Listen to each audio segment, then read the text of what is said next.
সিহরির সময় যদি এরকম ঝাল ঝাল ভর্তা হয় তাহলে ভাত খেতে কার না ভালো লাগবে।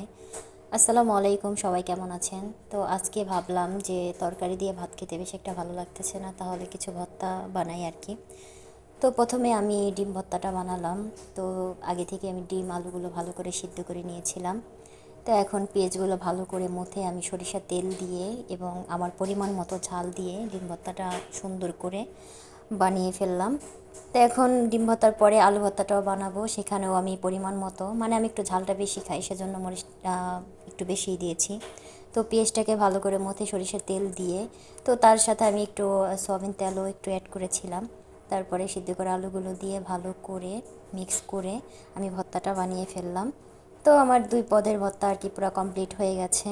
তারপরে আমি কিছু সাদা গরম গরম ভাত রান্না করেছিলাম, সে ভাতগুলো নিলাম।